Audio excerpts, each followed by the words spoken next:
Hello friends, welcome to our channel. இன்னைக்கு tea கடையில் கிடைக்கிற மாதிரி சூப்பரான ஒரு இனிப்பு போண்டா எப்படி பண்ணுறதுன்னு பார்க்கலாமா? அதுக்கு ஒரு மிக்ஸி ஜாரில் 3/4 கப் சர்க்கரை, 3 ஏலக்காய் சேர்த்து இது நல்லா பவுடர் அரைச்சி எடுத்துக்கலாம். அரைச்ச சர்க்கரை பவுடரை ஒரு பவுலில் சேர்த்துட்டு 1 கப் மைதா மாவு, 1/2 டீஸ்பூன் உப்பு, 1/2 டீஸ்பூன் பேக்கிங் சோடா, 1/2 கப் தயிர் சேர்த்துக்கலாம். இதை நல்லா மிக்ஸ் பண்ணிக்கலாம். இது கூடயே கொஞ்சம் கொஞ்சமாக தண்ணி சேர்த்து நல்லா இட்லி மாவு பதத்துக்கு இந்த மாதிரி நல்லா கரைச்சிக்கலாம்.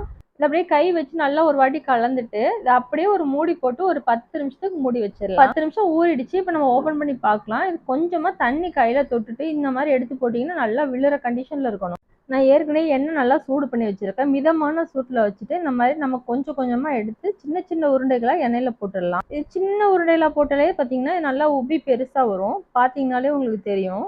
இது நல்லா திருப்பி போட்டு வேக வச்சு எடுத்தோம்னா சூப்பரான டீ கடை இனிப்பு போண்டா ரெடி ஆயிடுச்சு. டேஸ்ட்டும் ரொம்ப சூப்பராக இருக்கும் ஃப்ரெண்ட்ஸ். இதே மாதிரி நீங்களும் ட்ரை பண்ணி பார்த்துட்டு உங்களுக்கு எப்படி வந்துன்ற ஃபீட்பேக்கை கமெண்ட்ல ஷேர் பண்ணுங்க ஃப்ரெண்ட்ஸ். தேங்க்யூ ஃபார் வாட்சிங்.